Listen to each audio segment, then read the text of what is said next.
ഇന്ന് ദില്ലി ദാലിയിൽ അതിഥിയായി വന്നിട്ടുള്ളത് കെ സുരേഷ് കുറുപ്പാണ്. നമുക്കെല്ലാം സുപരിചിതനായ സുരേഷ് കുറുപ്പാണ്. അതിനു മുമ്പ് ദില്ലി ദാലിയിലേക്ക് എല്ലാവർക്കും സ്വാഗതം. അദ്ദേഹത്തെ ഈ പരിപാടിയിലേക്ക് ഞാൻ ക്ഷണിച്ചത് ഏതെങ്കിലും രാഷ്ട്രീയ വിഷയം ചർച്ച ചെയ്യാനോ ഒന്നുമല്ല. ഒരു പുസ്തകത്തെക്കുറിച്ച് സംസാരിക്കാനാണ്. അതിന് ഒരു പ്രത്യേക കാരണം ഉണ്ട്. കഴിഞ്ഞ ദിവസം എറണാകുളത്തെ ഹൈക്കോടതിയിലെ അഭിഭാഷകരുടെ പുസ്തകപ്രേമികളായിട്ടുള്ള അഭിഭാഷകരുടെ ഒരു സംഘം, ഒരു റീഡേഴ്സ് ഫോറം എന്ന് വേണമെങ്കിൽ പറയാം, അവർക്ക് സുരേഷ് കുറുപ്പിനെ വിളിച്ചിരുന്നു അദ്ദേഹത്തിന് ഇഷ്ടമുള്ള ഏതെങ്കിലും ഒരു പുസ്തകത്തെക്കുറിച്ച് സംസാരിക്കുവാനായിട്ട്.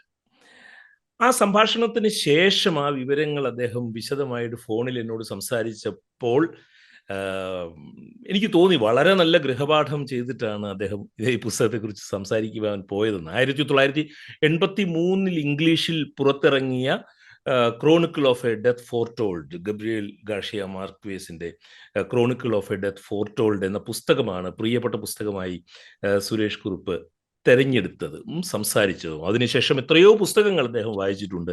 അതിനുശേഷം എത്രയോ നോവലുകളും കഥകളും അദ്ദേഹം വായിച്ചിട്ടുണ്ട്. 83 ഇറങ്ങിയ ഒരു പുസ്തകമാണ് അദ്ദേഹം തിരഞ്ഞെടുത്തത്. അപ്പോൾ അതിനെക്കുറിച്ച് ഏതായാലും തയ്യാറായി സംസാരിച്ചതാണല്ലോ, അപ്പോൾ അതിനെക്കുറിച്ച് ഈ പോഡ്കാസ്റ്റിലൊന്നും സംസാരിക്കാമെന്ന് ചോദിച്ചപ്പോൾ അദ്ദേഹം സമ്മതിക്കുകയായിരുന്നു. സ്വാഗതം സുരേഷ് കുറുപ്പ് ദില്ലി ദാലിയിലേക്ക്. Thank you. ഒരിക്കൽ കൂടി ദില്ലി ദാലി വരുന്നതിന് എനിക്ക് വലിയ സന്തോഷമുണ്ട്. അപ്പൊ 1983 ഈ പുസ്തകത്തെക്കുറിച്ച്, ഈ ക്രോണിക്കിൾ ഓഫ് എ ഡെത്ത് ഫോർടോൾഡ് എന്ന് പറയുന്ന പുസ്തകത്തെക്കുറിച്ച് എന്നോട് ആദ്യമായിട്ട് പറയുന്നത് സുരേഷ് കുറുപ്പ് ആയിരുന്നു. ഈ 122 പേജുള്ള ഈ ചെറിയ പുസ്തകം അതേക്കുറിച്ച് എന്നോട് പറയുമ്പോൾ, എൻ്റെ വീട്ടിൽ വന്ന് എന്നോട് സംസാരിക്കുമ്പോൾ, കോട്ടയത്ത് എനിക്കന്ന് ജോലി കിട്ടിയിട്ടില്ല, സംസാരിക്കുമ്പോൾ കുറുപ്പിൻ്റെ കയ്യിൽ ഈ പുസ്തകം ഉണ്ടായിരുന്നു. വളരെ ആവേശത്തോടു കൂടിയാണ് മാർക്കേസിൻ്റെ പുസ്തകത്തെക്കുറിച്ച് അന്ന് എന്നോട് കുറുപ്പ് പറഞ്ഞത്. എന്നാൽ 27 കൊല്ലങ്ങൾ കഴിഞ്ഞു. അതിനുശേഷം എത്രയോ പുസ്തകങ്ങൾ വായിച്ചു കഴിഞ്ഞു. ഇന്ന് ഈ പുസ്തകത്തിന്റെ പ്രസക്തി എന്താണ്? ആ പുസ്തകത്തെക്കുറിച്ച് സംസാരിക്കാൻ തീരുമാനിച്ചത് എന്തുകൊണ്ടാണ്? അത് ഞാൻ പുറകെ പറയാം ഗോകൃഷ്ണ. അതിനു മുമ്പ് ഈ പുസ്തകം വായിച്ച കാലം തൊട്ട് ഗോകൃഷ്ണൻ പറഞ്ഞ മാതിരി എന്നെ ഏറ്റവും അധികം ആകർഷിച്ചിട്ടുള്ള ഒരു പുസ്തകമാണ്. മാർക്കേസിന്റെ മറ്റെല്ലാ നോവലുകളെക്കാൾ ഞാൻ ഇഷ്ടപ്പെടുന്ന ഒരു പുസ്തകമാണ് ക്രോണിക്കിൾ ഓഫ് എ ഡെത്ത് ഫോർടോൾഡ്. അതിന്റെ കാരണങ്ങള്, അതിൽ പറഞ്ഞിരിക്കുന്ന പല കാര്യങ്ങളും ഇപ്പോഴും നമ്മുടെ നാട്ടിലും ലോകത്തിലും എല്ലാം സംഭവിച്ചുകൊണ്ടിരിക്കുന്ന കാര്യങ്ങളാണ്. അത് ഞാൻ ഈ അവസാന ഘട്ടത്തിൽ പറയുന്നതായിരിക്കും നല്ലതെന്ന് എനിക്ക് തോന്നുന്നു. ഈ പുസ്തകം മാർക്കേസ് ഒരു സ്വയം പ്രഖ്യാപിത പബ്ലിഷിംഗ് ബാൻ നടത്തിയിരുന്നു. അതായത് 1971 ചിലിയിൽ പിനോഷെ അധികാരത്തിൽ വന്നപ്പോൾ മാർക്കേസ് പ്രഖ്യാപിച്ചു, ഞാന് ചിലിയിൽ ജനാധിപത്യം സ്ഥാപിക്കപ്പെടാതെ ഇനി ഒരു പുസ്തകവും പ്രസിദ്ധീകരിക്കില്ല എന്ന് പറഞ്ഞു. അങ്ങനെ 81 വരെ അദ്ദേഹം ഒരു പുസ്തകം പോലും പ്രസിദ്ധീകരിച്ചില്ല.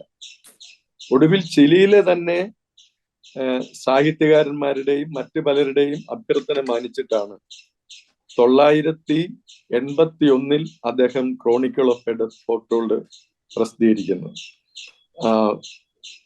അത് ലാറ്റിൻ അമേരിക്കയിൽ ആദ്യം തന്നെ 10 ലക്ഷം കോപ്പിയാണ് വിറ്റുപോയത്. പിന്നീട് ലോകത്തെ വിവിധ ഭാഷകളിൽ അത് വിവർത്തനം ചെയ്യപ്പെട്ടു. അത് ഒരു 6 വർഷത്തിന് ശേഷം ഇറ്റലിയിൽ ഒരു സിനിമയായി, സ്പാനിഷ് ഭാഷയിൽ നാടകമായി. അതിപ്പോഴും ആളുകൾ കണ്ടുകൊണ്ടിരിക്കുന്നുണ്ട്. അങ്ങനെ പല നിലകളിൽ ജനങ്ങളെ സ്വാധീനിച്ച നാടകമാണ്, നോവലാണ്. മലയാളത്തിൽ അതിന്റെ 2 വിവർത്തനങ്ങൾ വന്നിട്ടുണ്ട്. സ്പൈനൽ കോഡ് എന്ന പേരിൽ അത് നാടകമായിട്ടുണ്ട് ഇന്ത്യയില്. അങ്ങനെ ആളുകളെ 2 കൈയും നീട്ടി സ്വീകരിച്ച മാർക്കേസിന്റെ ഒരു പുസ്തകമാണ് ക്രോണിക്കിൾ ഓഫ് എ ഡെത്ത് ഫോർടോൾഡ്. ഇത് ഒരു കൊലപാതകത്തിന്റെ കഥയാണ്. തലക്കെട്ട് പുസ്തകത്തിന്റെ പേര് സൂചിപ്പിക്കുന്ന പോലെ തന്നെ സാന്റിയാഗോ നാസർ കൊല്ലപ്പെടുകയാണ്. സാന്റിയാഗോ നാസർ കൊല്ലപ്പെടുന്നു എന്നതും കൊലപാതകികൾ ആരാണെന്നുള്ളതും എങ്ങനെയാണ് കൊന്നതെന്നുള്ളതും എല്ലാം ആദ്യത്തെ അധ്യായത്തിൽ തന്നെ മാർക്കേസ് പറയുകയാണ്. അതെ. പക്ഷേ ആ കഥയുടെ വിശദാംശങ്ങളിലേക്ക് ഇങ്ങനെ പിന്നെ പിന്നെ അദ്ദേഹം പോവുകയാണ്. സാധാരണ എല്ലാ നോവലുകളും ഇത് കേൾക്കുന്ന ആളുകളുടെ സൗകര്യത്തിന് വേണ്ടി ഞാൻ ആദ്യത്തെ വാചകം തന്നെ ഒന്ന് വായിക്കുകയാണ്. On the day they were going to kill him, Santiago Nazar got up at 5:30 in the morning to wait for the boat the bishop was coming on. ആദ്യത്തെ വാചകത്തിൽ തന്നെ പറയുകയാണ് അതെ അതെ അതെ കൊല്ലപ്പെടാൻ പോവുകയാണ്. എന്നിട്ടും അത് ഉദ്യോഗഭരിതമായിട്ട് ഇത് കൊണ്ടുപോകുന്നു എന്നുള്ളത്. അതെ, അവസാനം വരെ ഉദ്യോഗഭരിതമായിട്ട് നിൽക്കുകയാണ്. അപ്പോ ഈ 3 ദിവസമായിട്ട് അവിടെ ഒരു വിവാഹ ആഘോഷം നടക്കുകയാണ്. അതായത് ബയാർഡോ സാൻ റോമൻ എന്ന് പറയുന്ന വരനും ആഞ്ചലോ വിക്കാറോ എന്ന് പറയുന്ന വധുവും തമ്മിലുള്ള പെൺകുട്ടിയും തമ്മിലുള്ള വിവാഹം അത്യാഡംബരപൂർവ്വം നടക്കുകയാണ്. എന്ന് വെച്ചാൽ 3 ദിവസമായി ആ ചെറുപട്ടണം മുഴുവൻ ആഘോഷത്തിൽ തിമിർക്കുകയാണ്. 3 ദിവസവും രാത്രിയിൽ പട്ടണം മുഴുവൻ ഉറക്കളച്ചിരിക്കുകയാണ്. ഭക്ഷണവും മദ്യവും ഒക്കെ ഇങ്ങനെ നൃത്തങ്ങളും എല്ലാം ഇങ്ങനെ നടന്നുകൊണ്ടേയിരിക്കുകയാണ്. ഈ 3-ാം ദിവസം രാവിലെ, അന്ന് രാത്രി പട്ടണം ഈ സാൻ റോമാൻ വളരെ റിച്ച് ആയിട്ടുള്ള ഒരാളാണല്ലോ ഈ വരന്. അതെ അതെ അതെ. 3-ാം ദിവസം രാവിലെ ബിഷപ്പ് അവിടെ വരികയാണ്. ബിഷപ്പ് ഈ പട്ടണത്തിൽ കൂടി വരികയാണ്. ബിഷപ്പ് കരക്കിറങ്ങുമെന്നും ആളുകളെ ആശീർവദിക്കുമെന്നും കുർബാന നടത്തുമെന്നും ഒക്കെ ആളുകൾ വിചാരിക്കുന്നുണ്ട്. പക്ഷെ അങ്ങനെയൊന്നും ഉണ്ടായില്ല. അപ്പം ഈ രാത്രിയിലെ ആഘോഷത്തിന് ശേഷം ആളുകളെല്ലാം പട്ടണം മുഴുവൻ ആർഭാടത്തോടുകൂടി ബിഷപ്പിനെ സ്വീകരിക്കാൻ വേണ്ടി ബോട്ട് ചിട്ടിയിലേക്ക് പോകുന്നുണ്ട്. അപ്പൊ വെളുപ്പാൻ കാലമാണ്. അന്ന് ഈ കല്യാണത്തിന്റെ അന്ന് രാത്രി വിവാഹിതനായ വരൻ ഈ പെൺകുട്ടിയെ കല്യാണത്തിന് ശേഷം 5 മണിക്കൂറിന് ശേഷം കൊണ്ട് തിരിച്ച് വീട്ടുവിടുന്നതിന്റെ കാരണം എന്താ? വീട്ടുവിടുന്നതിന്റെ കാരണം ഈ കുട്ടിയുടെ കന്യാകത്വം നഷ്ടപ്പെട്ട കുട്ടിയാണെന്നുള്ളതാണ്. അപ്പൊ കന്യാകത്വം നഷ്ടപ്പെട്ട ഒരു കുട്ടിയെ കല്യാണം കഴിക്കുന്നത് തന്നെ അപമാനമാണ്. തിരികെ കൊണ്ടുവിടുന്നു. അപ്പം കന്യാകത്വം നഷ്ടപ്പെട്ട കുട്ടിയെ തിരികെ കൊണ്ടുവരിക എന്നുള്ളത് അതൊരു സാധാരണ കാര്യമായിട്ടാണ് വീട്ടുകാരെടുത്തിട്ടുള്ളത്. കാരണം അങ്ങനെ ചെയ്യാൻ പറ്റൂ. അപ്പം ഈ കുട്ടിയുടെ അമ്മ വീട്ടിലെല്ലാവരും കിടന്ന് ഉറക്കമാണ്. പക്ഷെ ഒരാളെ പോലും ഉണർത്താതെ അവര് ഈ കുട്ടിയെ ഭീകരമായി മർദ്ദിച്ച് അവശയാക്കും. അങ്ങനെ ഏതാണ്ട് ഒരു അബോധത്തിന്റെ വക്കിലെത്തുന്ന സമയത്താണ് ഇവരുടെ 2 ഇരട്ട സഹോദരന്മാർ പെഡ്രോ വിക്കാറോയും പാബ്ലോ വിക്കാറോയും രാത്രി വരുന്ന ഇരട്ടകളാണ്. അവർ ഈ പെൺകുട്ടിയെ കർശനമായി ചോദ്യം ചെയ്തപ്പോൾ ഈ പെൺകുട്ടി സാന്റിയാഗോ നാസറിന്റെ പേര് പറയുകയാണ്. അപ്പൊ ഈ പെൺകുട്ടി ഈ ട്രാൻസിൽ ഇത് പറയുന്നതല്ലാതെ ആർക്കും ഒരു തെളിവുമില്ല സാന്റിയാഗോ നാസറാണ് ഇങ്ങനെ ഈ കുട്ടിയുടെ കന്യാകത്വം നഷ്ടപ്പെടുത്തിയത്. കാരണം ആ പട്ടണത്തിൽ ആർക്കും അറിയില്ല. ഇവരെ ഒരിടത്തും വെച്ച് കണ്ടിട്ടില്ല. ഇവരൊരിടത്തും ഇരുന്ന് സംസാരിക്കുന്നത് കണ്ടിട്ടില്ല. സാന്റിയാഗോ നാസർ അവരുടെ വീട്ടിൽ പോകുന്ന ആരും കണ്ടിട്ടില്ല. പക്ഷേ ഈ കുട്ടി ഈ പേര് പറയുന്നു. അപ്പൊ തന്നെ ഇവര് ഇറച്ചി വെട്ടുകാരാണ്. പന്നിയെ വെട്ടുന്ന ട്രേഡാണ് ഇവരുടെ. പന്നിയെ വെട്ടുന്ന 2 വലിയ വാക്കത്തികളുമായി ഇവര് രാവിലെ വെളുപ്പാൻ കാലമാണ് പുറത്തേക്ക് ഇറങ്ങിയിട്ട് അവര് പ്രഖ്യാപിക്കുന്നു കാണുന്നവരോടെല്ലാം, സാന്റിയാഗോ നാസറിനെ കണ്ടോ, ഞങ്ങൾ അവനെ കൊല്ലാൻ പോവുകയാണെന്ന് പറയും. അപ്പൊ ഈ പട്ടണം മുഴുവൻ അറിയുകയാണ്. എന്നിട്ട് അവിടെ പാല് വിൽക്കുന്ന സ്ത്രീയുടെ കടയുണ്ട്. അത് രാവിലെ തുറക്കും. രാവിലെ പാല് വിൽപ്പന, അതിനുശേഷം പലചരക്ക് വിൽപ്പന, രാത്രിയിൽ ബാറ്. അപ്പൊ രാത്രിയും പകലും തുറന്നിരിക്കുന്ന ഒരു സ്ഥലമാണ്. അവിടെ രാവിലെ പാല് വയ്ക്കുന്ന സ്ത്രീയാണ്. അവരുടെ കടയുടെ മുമ്പിൽ നിന്നാണ് ഇവർ പ്രഖ്യാപിക്കുന്നത്. അപ്പൊ അവര് പലതരത്തിൽ പല ആളുകളെ കൊണ്ട് സാന്റിയാഗോ നാസറിനെ ഈ വിവരം അറിയിക്കാൻ ശ്രമിക്കുന്നുണ്ട്. ഒന്നും ഫലപ്രദമാകുന്നില്ല. അവിടുത്തെ മേയറോട് ആളുകൾ പോയി പറയുന്നു ഇവര് കൊല്ലാനിരിക്കുകയാണെന്ന് പറയുന്നു. അപ്പൊ മേയർ ആദ്യം അത് ശരിയാവില്ല എന്ന് പറഞ്ഞു, ദേ ആർ ചിൽഡ്രൻ എന്ന് പറഞ്ഞിട്ട് മേയർ വന്ന് ഈ കത്തി മേടിച്ചുകൊണ്ട് പോകുന്നു. പുരോഹിതൻ അതുവഴി വരുന്നുണ്ട്. പുരോഹിതനും ഇത് തടയാൻ ശ്രമിക്കുന്നില്ല. ഈ കത്തി മേടിച്ചുകൊണ്ട് പോയതിനു ശേഷം ഇവര് വീണ്ടും പോയി വേറെ 2 കത്തിയായിട്ട് വരികയാണ്. അപ്പോഴേക്കും ഇവർക്ക് ഇതിൽ നിന്ന് എങ്ങനെയെങ്കിലും പിന്തിരിഞ്ഞാൽ കൊള്ളാവുന്നുണ്ട്. അപ്പം അതിനുവേണ്ടി ഇവർ വീണ്ടും വീണ്ടും എല്ലാവരെയും അറിയിക്കുകയാണ്, ആരെങ്കിലും വന്ന് പിന്തിരിപ്പിക്കാൻ വേണ്ടി. പക്ഷെ ആരും പിന്തിരിപ്പിക്കുന്നില്ല. അങ്ങനെ ബിഷപ്പ് വന്ന് പോയതിനു ശേഷം അപ്പം ഈ സാന്റിയാഗോ നാസർ രാവിലെ തന്നെ ബിഷപ്പിനെ സ്വീകരിക്കാൻ നല്ല ഡ്രസ്സെല്ലാമായിട്ട് പോയി. സാന്റിയാഗോ നാസർ അറബാണ്, മുസ്ലിം ആയിരിക്കണം, പക്ഷേ കത്തോലിക് വിശ്വാസിയാണ്. ബിഷപ്പിന്റെ കൈ മുത്തണം, മോതിരം മുത്തണമെന്ന ആഗ്രഹത്തോടു കൂടി പോകാം. പക്ഷെ ബിഷപ്പ് കരക്കിറങ്ങിയില്ല. ബോട്ടിൽ നിന്നൊരു കുരിശ് വരച്ച് ബിഷപ്പിന് വേണ്ടി സംഭരിച്ചിരുന്ന കോഴികളെ ബോട്ടിലേക്ക് കയറ്റിയിട്ട് ബിഷപ്പ് അവരെ കൈവീശി അഭിവാദ്യം ചെയ്തങ്ങ് പോയി. ഏതാണ്ട് 5 മിനിറ്റ് മാത്രമാണ് ബിഷപ്പ് നിന്നത്. അപ്പൊ തിരികെ ആളുകൾ വരുന്ന സന്ദർഭത്തിൽ വീണ്ടും ഇവര് സാന്റിയാഗോ നാസറിനെ കൊല്ലാൻ പോകുന്നു എന്ന് എല്ലാവരോടും വിളിച്ചു പറയുന്നു. സാന്റിയാഗോ നാസർ ഒഴിച്ച് ലോകം മുഴുവൻ ഇതറിയാം. രാവിലെ വീട്ടിൽ നിന്ന് ഇറങ്ങുമ്പോൾ സാന്റിയാഗോ നാസറിന്റെ വീട്ടിൽ പണിക്ക് നിൽക്കുന്ന സ്ത്രീ അവരെ ഈ നാസറിന്റെ പിതാവ് വളരെ കാലം അദ്ദേഹത്തിന്റെ വെപ്പാട്ടിയായി വെച്ചുകൊണ്ടിരുന്നിട്ട് അവസാനം അവരെ വീട്ടുജോലിക്ക് നിർത്തുകയാണ്. ആ സാന്റിയാഗോ നാസറിന്റെ പിതാവിനോട് വലിയ ദേഷ്യമാണ് അവർക്ക്. അയാളെക്കുറ്റി പറയുന്നത് ഹീസ് എ ഷിറ്റ് എന്നാണ്. അത്ര അവജ്ഞയോട് കൂടിയാണ്. അവര് രാവിലെ ഇതറിഞ്ഞു, അവരിത് പറയുന്നില്ല. കാരണം ഇവനെ വേണേ കൊന്നോട്ടെ എന്ന് അവർക്കുണ്ട്. ഈ ഇറങ്ങിപ്പോകുന്ന വഴി സാന്റിയാഗോ നാസർ അവരുടെ മകളെ സ്ഥിരമായി അവരെ ഇങ്ങനെ അവരുടെ ദേഹത്ത് തലോടുകയും അവരെ കെട്ടിപ്പിടിക്കുകയൊക്കെ ചെയ്യും.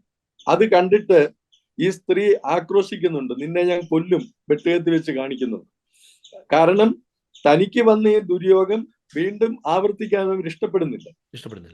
ഇറങ്ങിപ്പോകുമ്പം സാന്റിയാഗോ നാസർ കാണുന്നത് ഈ പണിക്ക് നിൽക്കുന്ന സ്ത്രീ മൊയലിനെ വെട്ടി അതിന്റെ കുടൽമാല എടുത്ത് ദൂരോട്ട് എറിയുന്നതാണ്. അപ്പൊ പട്ടികൾ കുറച്ചു കൊണ്ടുവരുന്നുണ്ട് കുടൽമാല തിന്നാൻ വേണ്ടി.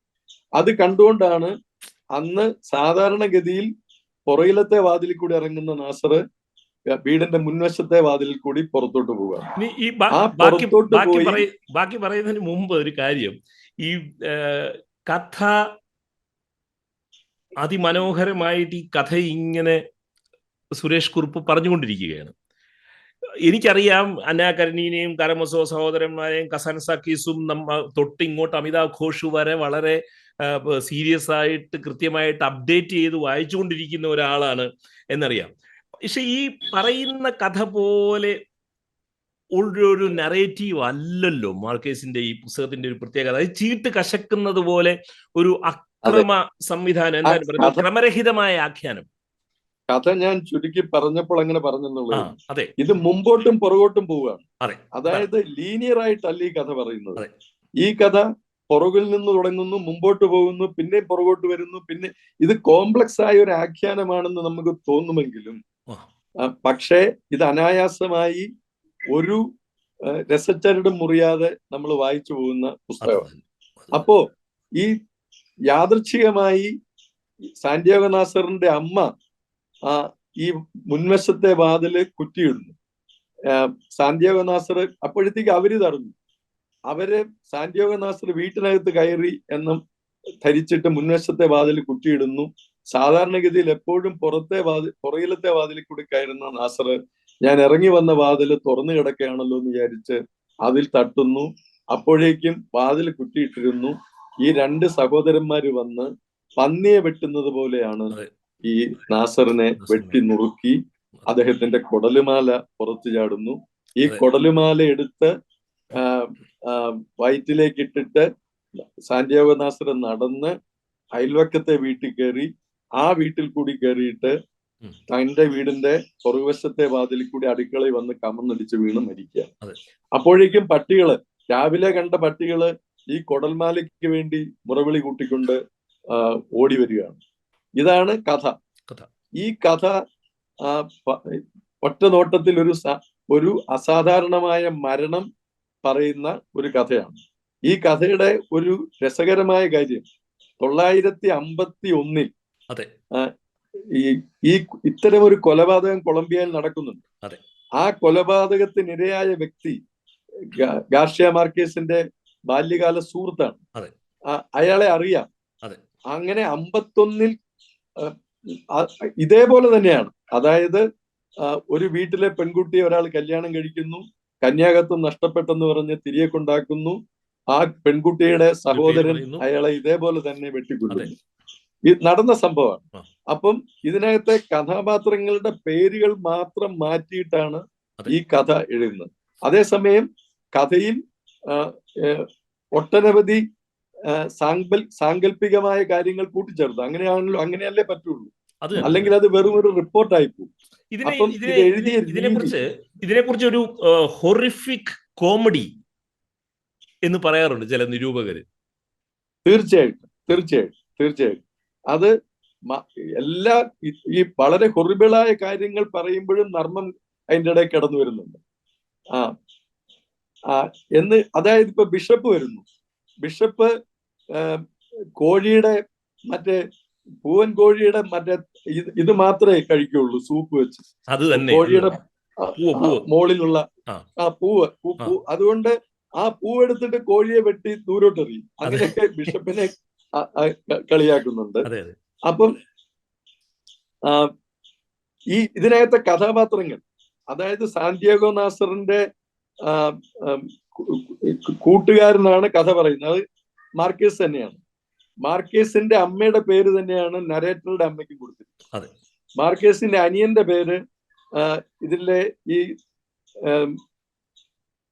ഈ നരേറ്ററുടെ അനിയന് കൊടുത്തിട്ടുണ്ട്. മാർക്കേസിന്റെ ഒരു സഹോദരി കന്യാസ്ത്രീയാണ്, അവരുടെ പേര് കൊടുത്തിട്ടുണ്ട്. മറ്റൊരു സ്ത്രീ സഹോദരിയുണ്ട്, അവരും ആ യഥാർത്ഥ നാമധേയത്തിലാണ് ഇവരെല്ലാം വരുന്നത്. അത് ഇതിനകത്ത് ഒരു രസകരമായ കാര്യമാണ്. പക്ഷേ എനിക്കൊരു ചോദ്യം ചോദിക്കാനുള്ളത്, ഈ ഒരു ദുരഭിമാന കൊലയായിരുന്നു ഇത്. സാന്റിയാഗോ നാസർ കൊല്ലപ്പെടുമെന്ന് നാട്ടുകാർക്ക് എല്ലാവർക്കും അറിയാമായിരുന്നു, എന്നിട്ടും ഇത് തടയപ്പെടുന്നില്ല. അപ്പൊ ഈ ദുരഭിമാന കൊലയെ സമൂഹം അംഗീകരിക്കുകയായിരുന്നു. എങ്ങനെ തോന്നുന്നു? അതാണ് ഇത്. പ്രത്യക്ഷത്തിൽ നമുക്ക് ഒരു സാധാരണ ഡിക്റ്റേറ്റീവ് നോവൽ പോലെ വായിച്ച് മടക്കി വെക്കാം.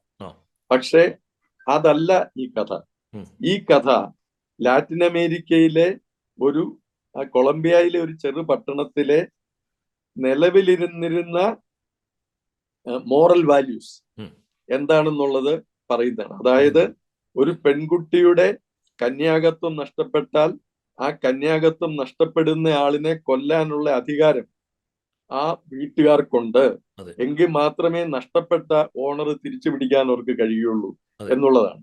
അതുകൊണ്ടാണ് ഈ പട്ടണത്തിൽ എല്ലാവരും ഇത് അറിഞ്ഞിട്ടും അവരിൽ പലരും ഇത് നടന്നോട്ടെ എന്ന മട്ടിൽ മിണ്ടാതിരിക്കുന്നത്. അപ്പം ഒരു കാര്യം ആലോചിക്കണം. ഈ കല്യാണം കഴിഞ്ഞ് ഈ പെൺകുട്ടിയെ അയാൾ വീട്ടിൽ കൊണ്ടുവിടുന്നു. അപ്പം ഈ പെൺകുട്ടിയെ കല്യാണം കഴിഞ്ഞ് ഇങ്ങനെ ഒരു ആരോപണം ഉന്നയിച്ച് വീട്ടിൽ കൊണ്ടുവിട്ട ഈ വരനെ എന്തെങ്കിലും ചെയ്യണമെന്ന് അവർ ചിന്തിക്കുന്ന പോലുമില്ല. ഈ പെൺകുട്ടിയെ ചോദ്യം ചെയ്ത് നിന്റെ കന്യാകത്വം നഷ്ടപ്പെടുത്തിയത് ആരാണ് എന്ന് ചോദിച്ച് അവര് അബദ്ധത്തിലൊരു പേര് പറയുന്നു. രണ്ടാമതൊന്ന് വെരിഫൈ ചെയ്യാതെ അയാളെ കൊല്ലാൻ പോവുകയാണ്. അപ്പം അന്ന് നിലവിലുള്ള ഇതേ മൊറാലിറ്റി ഇന്നും ലോകത്ത് നിൽക്കുക. അത് കോലിഷൻ ആലോചിക്കണം. കന്യാകത്വത്തിന്റെ പേരിലല്ല. അതായത് ഇന്ത്യയിൽ എന്നും ഇത്തരം കൊലപാതകങ്ങൾ നടക്കുക. അതല്ല, എനിക്ക് ചോദിക്കാനുള്ള ചോദ്യം തന്നെ അതായിരുന്നു. അതായത് ഈ കൃതി അന്ന് വായിച്ചപ്പോഴും 83-ലോ 84-ലോ ഞാൻ ഈ നോവല വായിക്കുന്ന സമയത്തും അതിനുശേഷം വീണ്ടും പലപ്പോഴും ഈ നോവലിനെ കുറിച്ച് ആലോചിക്കുകയോ വായിക്കുകയോ ചെയ്യുമ്പോഴും എനിക്ക് എപ്പോഴും തോന്നുന്ന ഒരു കാര്യം, ഏത് നിമിഷം വേണമെങ്കിലും ഞാനോ എനിക്ക് പരിചയമുള്ളതായോ എൻ്റെ അയൽപക്കത്തുള്ള ഒരാളോ ഇതുപോലെ കൊല്ലപ്പെടാം എന്നുള്ളൊരു സാഹചര്യം ഉണ്ടെന്ന് തോന്നാറുണ്ട് എനിക്ക്. ഉണ്ട്. ഇപ്പോഴും നമ്മൾ വായിക്കുന്ന തന്നെ ഇന്ത്യയുടെ കേരളത്തിൽ നടന്നില്ല ഇത്തരം ഒരു കൊലപാതകം. 1-2 എണ്ണം നടന്നല്ലോ. തമിഴ്നാട്ടിൽ നടക്കുന്നു, മറ്റ് ഇന്ത്യയുടെ പല ഭാഗങ്ങളിൽ നടക്കുന്നു. ഇഷ്ടമില്ലാത്ത പുരുഷനെ കല്യാണം കഴിച്ചതിന്റെ പേര് 2 പേരും കൊല്ലപ്പെടുന്നു. അങ്ങനെ എത്ര ദുരഭിമാന കൊല തുടർച്ചയായി ഇന്നും നമ്മുടെ നാട്ടിൽ നടക്കുന്നു എന്ന് നമ്മൾ ഓർക്കണം, പല കാരണങ്ങളുടെ പേരിൽ. അതൊന്ന്. രണ്ട്, ഇതിനകത്ത് മാർക്കേസ് ഒരു കാര്യം പറയുന്നുണ്ട്. ഈ അതായത് ഒരു വിധി ലംഘിക്കാൻ പറ്റില്ല. അത് അദ്ദേഹം ഒരു ഇന്റർവ്യൂവിലും പിന്നെ പറഞ്ഞിട്ടുണ്ട്. അതായത് ഈ വിധിക്ക് കീഴടങ്ങുക എന്നൊരു സംഭവം. സാന്റിയാഗോ നാസർ കൊല്ലപ്പെടാൻ വിധിക്കപ്പെട്ടിരിക്കുന്നു. ആ കൊലപാതകം നടന്നേ പറ്റൂ. ആ കൊലപാതകത്തിൽ പെടാൻ നാസർ വിധിക്കപ്പെട്ടിരിക്കുകയാണെന്നുള്ള ഒരു കാര്യം. മറ്റൊന്ന്, ഈ സമയത്തെ കുറിച്ചുള്ള നമ്മള് ഈ അപ്പൊ ഇച്ചിരി താമസിച്ച് ഇറങ്ങിയിരുന്നെങ്കിൽ, സാന്റിയാഗോ നാസർ ബിഷപ്പിനെ കാണാൻ പോയിരുന്നില്ലെങ്കിൽ, അങ്ങനെ അല്ലെങ്കിൽ ആ കഥ കുറ്റിയിടായിരുന്നില്ലെങ്കിൽ, അങ്ങനെയൊക്കെയുള്ള കാര്യങ്ങൾ. അപ്പം ഇതും ഈ വിധിക്ക് അലംഘനീയമാണെന്നുള്ള കാര്യവും നമ്മൾ ഒന്ന് കൂട്ടി വായിക്കേണ്ടതുണ്ട് എന്ന് എനിക്ക് തോന്നുന്നു. മറ്റൊന്ന്, പൗരോഹിത്യത്തെ കണക്കിന് കളിയാക്കുകയാണ്. പൗരോഹിത്യത്തിനെതിരായ അതിശക്തമായ വിമർശനം ഉന്നയിക്കുകയാണ്. മറ്റൊരു കാര്യം, സ്ത്രീകളുടെ സ്വാതന്ത്ര്യമില്ലായ്മ. അതായത് ഈ ഏഞ്ചലോ വിക്കാറോ അവർക്ക് ഈ റോമനെ കല്യാണം കഴിക്കാൻ ഇഷ്ടമല്ല. പക്ഷെ വീട്ടുകാർ നിർബന്ധിച്ചും അയാള് വലിയ സമ്പന്നനാണ്. ആ സമ്പത്ത് വെച്ചിട്ടാണ് ഇയാൾ ഇവരെല്ലാം ആകർഷിക്കുന്നത്. അയാളെ കല്യാണം കഴിക്കാൻ നിർബന്ധിക്കുകയാണ്. അപ്പം ഇവര് പറയാണ്, I don't have any love. അയാളോട് എനിക്ക് സ്നേഹമില്ലെന്ന് പറയുമ്പോൾ വളരെ രസകരമായ ഒരു കാര്യം ഈ കുട്ടിയുടെ അമ്മ പറയുന്നുണ്ട്. Love can also be learn എന്നാണ് പറയുന്നത്. അങ്ങനെ ഈ കല്യാണത്തിന് ശേഷം ഇയാളുടെ ധനവും പ്രതാപവും ഉപയോഗിച്ച് മറ്റൊരാളുടെ കയ്യിൽ നിന്ന് മനോഹരമായ കുന്നുംപുറത്തുള്ള ഒരു ബംഗ്ലാവ് മേടിക്കുകയാണ്. അയാൾക്ക് വിൽക്കാൻ തയ്യാറല്ലായിരുന്നു. അയാളെ ധനത്തിന്റെ പ്രലോഭനത്തിൽപ്പെടുത്തി അയാൾ മേടിക്കുകയാണ്. ആ ബംഗ്ലാവിലേക്കാണ് ഇവർ രണ്ടുപേരും പോകുന്നത്. അവിടെ ഒരു 5 മണിക്കൂറാണ് കഴിച്ചു കൂട്ടിയത്. അതിനുശേഷമാണ് ഈ പെൺകുട്ടിയെ കൊണ്ട് വീട്ടിൽ വിടുന്നത്. അപ്പം സമൂഹത്തിലെ അസമത്വം, ഈ പണത്തിന്റെ പ്രതാപം, ലാറ്റിൻ അമേരിക്കൻ ജനതയുടെ ദൈന്യതയാർന്ന ജീവിതം, അവിടുത്തെ സ്ത്രീകളുടെ സ്വാതന്ത്ര്യമില്ലായ്മ ഒരു വശത്ത്, പക്ഷെ തന്റെ ഇടമുള്ള സ്ത്രീകളെയും കാണിക്കുന്നുണ്ട്, അത് വേറൊരു വശത്ത്.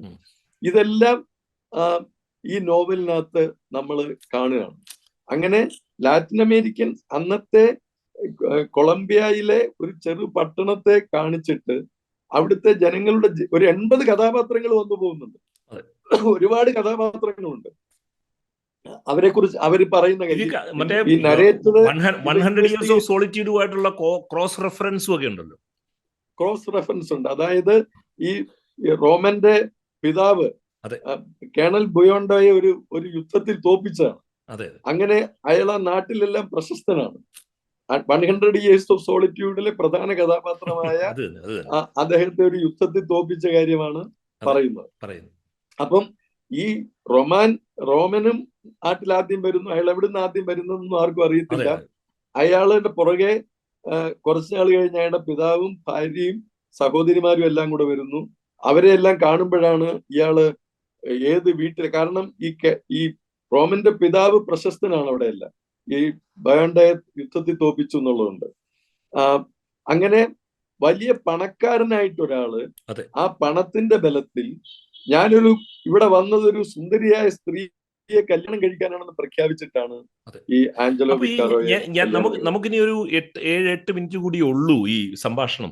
ഈ പണം നൽകുന്ന അധികാരം, അല്ലെങ്കിൽ രാഷ്ട്രീയം നൽകുന്ന അധികാരം, അല്ലെങ്കിൽ ഈ ദുരഭിമാന കൊലയിലേക്ക് നീട്ടുന്ന സാമൂഹ്യ ആചാരക്രമങ്ങൾ, ഇതെല്ലാം നിലനിൽക്കുന്ന ഒരു സമൂഹത്തിലാണ് ഈ പുസ്തകം ഇറങ്ങിയിട്ട് 1/4 നൂറ്റാണ്ടിന് ശേഷം വീണ്ടും നാം ആ പുസ്തകത്തിനെ കുറിച്ച് സംസാരിക്കുന്നത്. സുരേഷ് കുറുപ്പ് വായിച്ചിരിക്കുന്ന കൃതികളിൽ എത്രയോ ആലോചിച്ചുറച്ച കൊലപാതകങ്ങൾ ഇതിനു മുമ്പ് വായിച്ചിട്ടുണ്ടായിരിക്കണം. അതുപോലെ തന്നെ താങ്കൾ ഏർപ്പെട്ടിരിക്കുന്ന പൊതുജീവിതത്തിലും ഇത്തരം ആലോചിച്ചുറച്ച കൊലപാതകങ്ങൾ എത്രയോ നടന്നിരിക്കുന്നു. നമ്മളെല്ലാം ഞെട്ടിച്ചിരിക്കുന്ന കൊലപാതകങ്ങൾ എത്രയോ നടന്നിരിക്കുന്നു. ഈ നോവലിലെ വ്യത്യസ്തമാക്കുന്നത് ഒരു കൊലപാതകമാണോ, അതോ നേരത്തെ കുറുപ്പ് പറഞ്ഞതുപോലെ തന്നെയുള്ള ജീവിതത്തിലെ അനിശ്ചിതാവസ്ഥകളും അസന്ദിഗ്ധാവസ്ഥകളും വിധിയെക്കുറിച്ചുള്ള ധാരണകളും ജീവിത പരിക്രമങ്ങളിൽ നിലനിൽക്കുന്ന അനിശ്ചിതത്വവും എല്ലാം കൂടി ഒരു വലിയ സാഹിത്യകാരൻ, ഇതിഹാസ തുല്യനായ ഒരു സാഹിത്യകാരൻ അത് പറയുമ്പോഴല്ലേ ഇത് ഈ മാനങ്ങളിലേക്ക് ഇത് വളരുന്നതും. അതെ അതെ, തീർച്ചയായിട്ടും. മാർക്കേസ് മറ്റാരുടെയെങ്കിലും കയ്യിലായിരുന്നെങ്കിൽ ഒരു സാധാരണ കൊലപാതകം വിവരിക്കുന്ന കഥയായി പോകുമായിരുന്ന ഒരു കാര്യമാണ് മാർക്കേസ് തന്റെ അതുല്യമായ പ്രതിഭയിൽ പത്രപ്രവർത്തകന്റെ ഭാഷയും ഫിക്ഷനും എല്ലാം കൂടി ചേർത്ത് ഒരു മായിക ലോകം. പിക്കാസോയോട് ഒരാൾ ചോദിച്ചു വാട്ട് ഈസ് റിയൽ, അദ്ദേഹം ഉടനെ മറുപടി പറഞ്ഞു if you can imagine it is real എന്ന് പറഞ്ഞ മാതിരി ഈ അസംഭവമായ സംഭവങ്ങൾ മാർക്കേസിന്റെ പല നോവലിലെ പോലെ തന്നെയും ഇതിനകത്തുണ്ട്. പക്ഷെ അതെല്ലാം യാഥാർത്ഥ്യമാണെന്നുള്ള ഭാവത്തിൽ നമ്മൾ വായിക്കുകയാണ്. മറ്റൊന്ന്, ഇതിനകത്തെ കൊലപാതകം നടക്കുന്ന സമയം, അതായത് സാധാരണ ഒരാളെ കൊല്ലാൻ തീരുമാനിച്ച് മുൻകൂട്ടി പദ്ധതിയിട്ട കൊലപാതകങ്ങളെല്ലാം രാത്രിയുടെ മറവിലാണ് നടക്കുന്നത്, ഇരുട്ടിന്റെ മറവിലാണ്. ഇത് പകൽ വെളിച്ചത്തിനാണ്, വെളുപ്പാങ്കാലത്താണ്. പിന്നെ അങ്ങനെ ആലോചിച്ചുറച്ചുള്ള ഒരു കൊലപാതകം ആരും പ്രഖ്യാപിക്കുകയല്ല. ഇവർ പരസ്യമായി പ്രഖ്യാപിച്ചിട്ട് പകൽ വെളിച്ചത്തിൽ എല്ലാവരുടെയും മുമ്പിൽ വെച്ച് കൊലപാതകം നടക്കുകയാണ്. 3 കൊല്ലക്കാലം ഇവരെ വിചാരണയ്ക്ക് വേണ്ടി തടങ്കലിൽ കഴിഞ്ഞു. കോടതി ഇവരെ വെറുതെ വിടുന്ന എന്തിനാ? അവർക്ക് ദുരഭിമാന കൊല നടത്താൻ അധികാരമുണ്ട്. ബിക്കോസ് അവരുടെ സഹോദരിയുടെ കന്യാകത്വം കവർന്നവനെ വെട്ടിക്കൊല്ലാൻ അധികാരമുണ്ടെന്നാണ് കോടതി പറയുന്നത്. അങ്ങനെ പറഞ്ഞിട്ടാണ് ഇത് വിടുന്നത്. മറ്റൊന്ന്, വളരെ സട്ടിലായിട്ട് മാർക്കേസ് പറയാതെ പറഞ്ഞു വെക്കുന്ന ഒരു കാര്യമുണ്ട്. അതായത് സാന്റിയാഗോ നാസറും അവരുടെ അതുപോലുള്ള ആളുകളും അറബ്സ് ആണ്. അവര് 2ാമത്തെയോ 3ാമത്തെയോ തലമുറ അറബ്സ് ആണ്. അവർ മുസ്ലിങ്ങളായിരിക്കാം, പലരും കത്തോലിക്ക വിശ്വാസികളാണ്. അവിടുത്തെ ലോക്കൽ പോപ്പുലേഷൻ കാത്തലിക്സ് ആണ്. അവരും ഈ സെറ്റിലേഴ്സ്. അപ്പം ഈ അറബികള് ആർക്കും ഒരു ഉപദ്രവവും ചെയ്യാതെ അവിടെ ജീവിക്കുന്നവരാണ്. ഈ കൊലപാതകത്തിൽ നടന്നിട്ട് പോലും അതിന് പകരം ചോദിക്കാൻ അവര് പോകുന്നില്ല. അവര് വളരെ ശാന്തമായി അവിടുത്തെ ലോക്കൽ സമൂഹത്തിന്റെ എല്ലാ സ്നേഹങ്ങളും ഏറ്റുവാങ്ങി അവരുമായിട്ടും സ്നേഹിച്ച് നടക്കുന്നവരാണ്. പക്ഷേ ഈ സെറ്റിലേഴ്സിനോടുള്ള ഒരു ഒരു വിരോധം അതിനകത്ത് ഈ കൊലപാതകത്തിലുണ്ട്, ഈ സംഭവങ്ങളിലെല്ലാം. ഞാൻ പറയുന്നത് ഈ ദുരഭിമാനക്കൊല, ഈ പുറത്തു നിന്ന് വന്ന് ഒരു നാട്ടിൽ താമസിക്കുന്നവരോടുള്ള അസഹിഷ്ണുത, അതെല്ലാം ഇന്ന് ലോകത്തെല്ലായിടത്തും ഉണ്ട്, ഇന്ത്യയിലും ഉണ്ട്, കേരളത്തിലും ഉണ്ട്. അപ്പം ഈ നോവൽ വളരെ സമകാലികമായ കാര്യങ്ങൾ ചർച്ച ചെയ്യുന്ന ഒരു നോവലും കൂടിയാണ്. അപ്പൊ എന്റെ അവസാനത്തെ ചോദ്യം, ഈ എറണാകുളത്തുള്ള അഭിഭാഷക സുഹൃത്തുക്കൾ ഇഷ്ടപ്പെട്ട ഒരു പുസ്തകത്തിനെ കുറിച്ച് സംസാരിക്കണം എന്ന് പറഞ്ഞപ്പോൾ ഇത്രയോ അധികം നോവലുകൾ വായിച്ചിട്ടുള്ള സുരേഷ് കുറുപ്പ് ഈ പുസ്തകം തെരഞ്ഞെടുത്തതിനെ കുറിച്ച് 2 മിനിറ്റ് പറയുമോ? എന്താണ് ഇത്രയോ, എന്തെല്ലാം എപ്പോഴും നമ്മൾ തമ്മിൽ സംസാരിക്കാറുണ്ട് ഏറ്റവും അവസാനം ഇറങ്ങുന്ന നോവലുകളെ കുറിച്ചും എല്ലാം. ഒന്ന്, മാർക്കേസിന്റെ അനുഭവമായ ആഖ്യാന ശൈലി, അത് എഴുതിയ രീതി, അത് ഒരു ഒട്ടും ദുർമേധസ്സില്ലാത്ത ഒരു നോവല്, വളരെ കൃത്യമായി കാര്യങ്ങൾ പറഞ്ഞിരിക്കുന്നത്. പിന്നെ ഇതിനകത്തെ ഉദ്യോഗം നിറഞ്ഞ കാര്യങ്ങൾ, ഇതെല്ലാം എന്നെ ആകർഷിച്ചിട്ടുള്ള കാര്യമാണ്. പിന്നെ മറ്റൊരു കാര്യം, ഒരു വലിയ നോവലിനെ കുറിച്ച് കുറഞ്ഞ സമയത്തിനുള്ളിൽ പറയുന്നതിനുള്ള പ്രയാസം. അപ്പം ഇതിന്റെ കഥാതന്തു ചുരുക്കത്തിൽ പറയാം, ഇതിനകത്തെ കാര്യങ്ങൾ എളുപ്പത്തിൽ വിശദീകരിക്കാം, അതെല്ലാം എന്നെ സ്വാധീനിച്ചു. അതോടൊപ്പം തന്നെ മാർക്കേസിന്റെ എല്ലാവരും ഇഷ്ടപ്പെടുന്ന 100 Years of Solitude എനിക്കിഷ്ടമാണ്, തീർച്ചയായിട്ടും ഇഷ്ടമാണ്. പക്ഷെ അതിനേക്കാളെല്ലാം മാർക്കേസിന്റെ ഏറ്റവും എനിക്ക് ഇഷ്ടപ്പെട്ട ഒരു നോവൽ ഈ ക്രോണിക്കിൾ ഓഫ് എ ഡെത്ത് ഫോർട്ടോൾ ആണെന്നുള്ളത് കൊണ്ടാണ് അത് ഞാൻ തിരഞ്ഞെടുത്തത്. അപ്പോൾ താങ്ക് യു. ഇത്ര നമുക്ക് വളരെ കുറഞ്ഞ സമയത്താണെങ്കിൽ പോലും ഒരു പാഷനേറ്റ് ആയിട്ട് ആ നോവലിനെ കുറിച്ച് സംസാരിച്ചതിൽ ദിലീപ് അലിയുടെ എല്ലാ ശ്രോതാക്കൾക്കും വേണ്ടി I am thanking you for your quality time and your sincere attempt to make it very good. Nandi Golish. Thank you.